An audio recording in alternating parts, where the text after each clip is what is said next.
This is transposable. So this voice here is very baritone. And this one is very kind of tenorish, yeah? So what I can do is I can use this C shape and I can move it up here and I can use it to build scales on. I can use it to build other patterns from. Now that's going to be great because if I take this, and what I was doing earlier on is I was showing you the major pentatonic. So if I use this as my root note for my major pentatonic scale, and this is doing what I call leg and box. So this is a leg, like that. I slide up a whole step from that root note on that caged octave. I know that's a C shape, and the C shape can be a 9th chord, it can be an add 9, it can be just a 7th, it could be a 7 sharp 9, so it could be all sorts of different things. But this here, if I take that note there and use that as my root note for my chord and my scale, because that's what they are, they're the same thing, I'm going to slide up a step and then put a rectangle on it. Kind of think of it as a leg with a rectangle on it.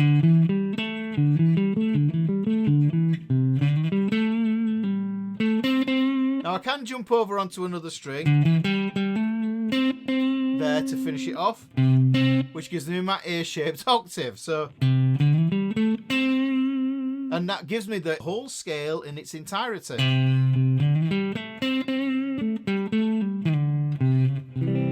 See how that fits there, but I'm focusing on this string pair here. So string pairs figure massively into this as well, because what we do is we use octaves to bridge string pairs. So if we take this note here, and this note here,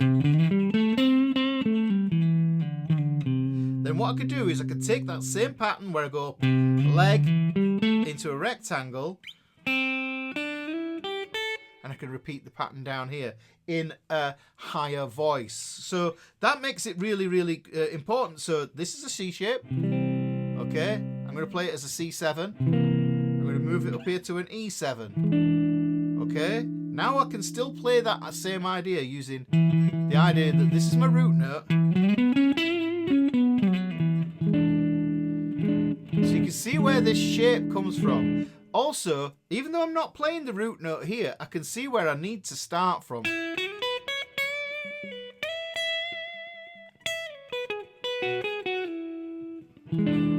That shows me where my scale is going to live. And what I don't have to do is don't have to think to myself, even though I can see that,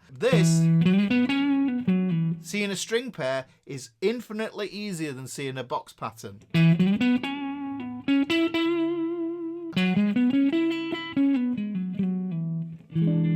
And that becomes a really super useful application of that C shape. So I'm there.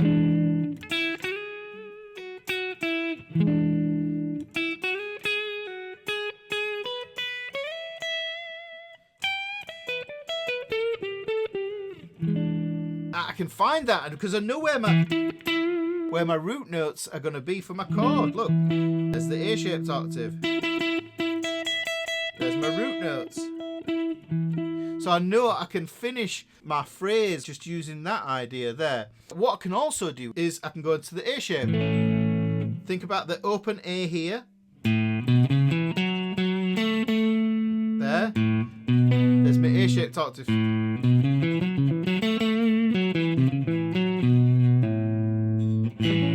Okay.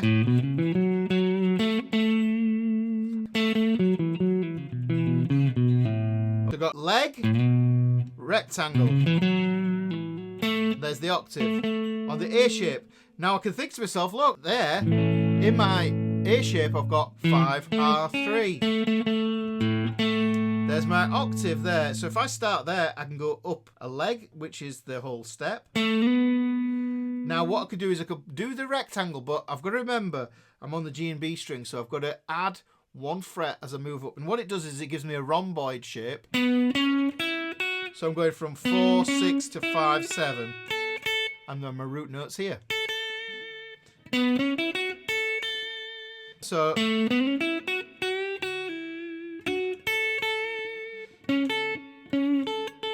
So you can see that lives there, but I can also have it here. Or I can join both of them up. Listen.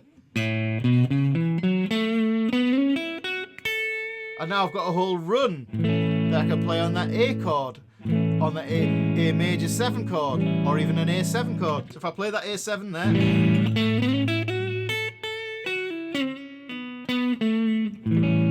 yeah, I played an A7 on it, but it's still an A shape because the shape's showing me. And this is cage system, guys. So if I do that, that's the A shape. Next shape's the G shape. So looking at this one, G chord here. I know I've got a root note here, I've got an open G string as the root note, and I've got a root note here. I've got that step going up, that leg.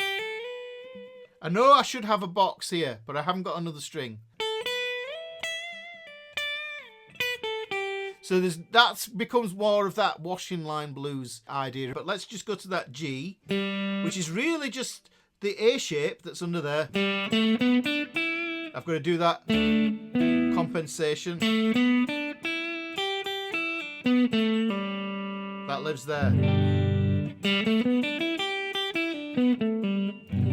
There you go. Now, this is a good one here.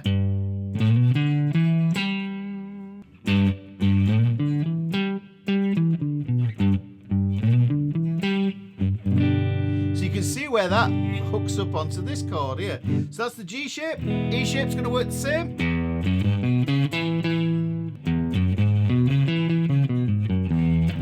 That hooks up there. We've got 5R3. So we've got the root here. Just there. Slide up the leg. Rectangle. Finish it off with the other note. Now we've got the D shape. Now with the D shape, we're starting on the open D string, and we've got this root note here. If we just pull out the octave, so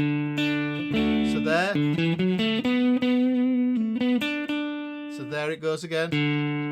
There's the leg, there's the rectangle, there's the octave to finish it off, which is the D-shaped octave. Okay. It doesn't matter if it's a 7th. This is a G7 here, guys.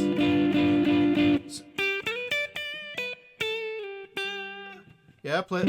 See how that fits? I'm looking and visualising where my root note would ordinarily live in that. Or I can also take it from this bit here.